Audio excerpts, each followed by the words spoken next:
Hola curiosas y curiosos, soy JJ Priego, bienvenidos a Historias de la Historia, ese pequeño lugar donde se cuenta la historia de otra forma. ¡Cristianos a los leones! Esta frase sonó fuertemente por todos los barrios de la antigua Roma, o al menos así lo escribe Henryk Sienkiewicz en su novela Quo Vadis, creada en 1895. Y es que a finales del siglo XIX, la imagen de los cristianos acurrucados en la arena a la espera de su muerte, mientras los leones merodeaban hacia ellos, era el símbolo que definía la persecución religiosa romana y el tema también de muchas pinturas famosas. Pero yo quiero responder a la siguiente pregunta: ¿cuántos cristianos se sacrificaron en el Coliseo en tiempos de Nerón? Si queréis saber más, acompáñanos.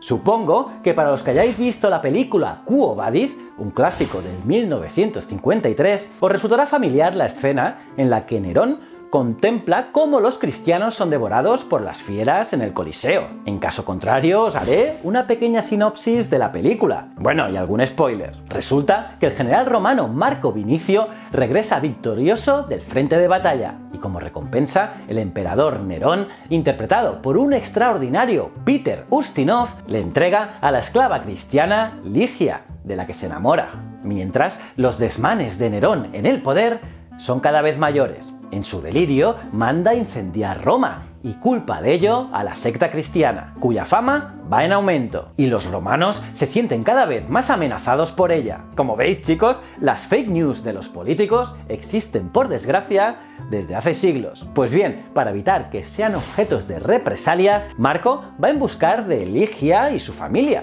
pero todos son capturados por Nerón, y él los condena a muerte en el Coliseo, para que sean devorados por las fieras. Petronio, tío de Marco Vinicio y consejero del emperador, advierte a Nerón de que comete un error, pues con esta decisión convertirá a los cristianos en mártires. Sin embargo, el emperador se halla preso del delirio y con sus deleznables actos sellará su destino. Y esta es la secuencia que os comenté al inicio. Por otra parte, no sé si sabéis que el Coliseo debe su nombre al Coloso, una estatua de bronce de más de 30 metros erigida por el emperador Nerón, que estaba situada cerca del anfiteatro. Así pues, detalladas las vinculaciones de Nerón con el Coliseo, una cinematográfica y otra nominal, os diré que las mismas razones que los vinculan son las que os pueden despistar y hacer pensar que la pregunta es imposible de contestar. Pues no, y es que la respuesta es súper sencilla, y es que Nerón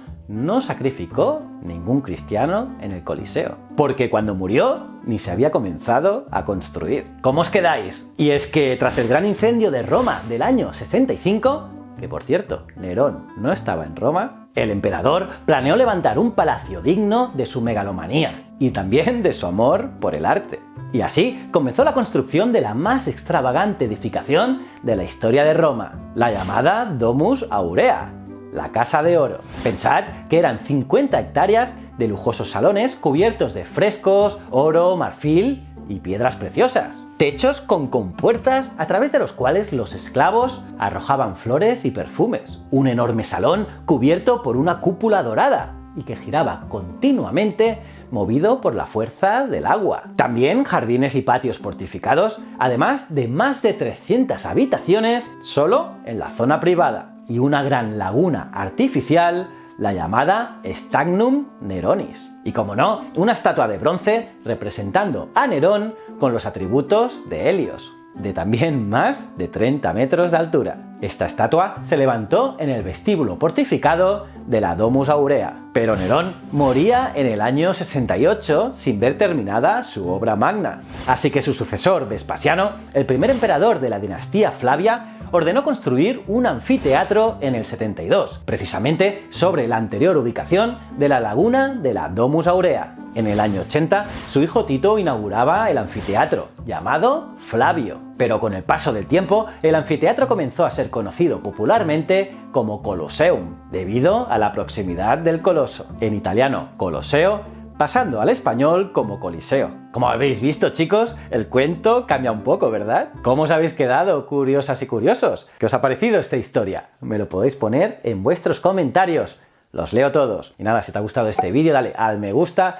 Y si es tu primera vez aquí en Historias de la Historia, dale a este botón y suscríbete al canal. También a la campanita para estar al día de todas las novedades. Y para acabar, os recomiendo seguir mis otros dos canales, Easy Promos TV y Ciencias de la Ciencia. Estoy seguro que te gustarán. Y recuerda, el conocimiento es un requisito esencial para la supervivencia.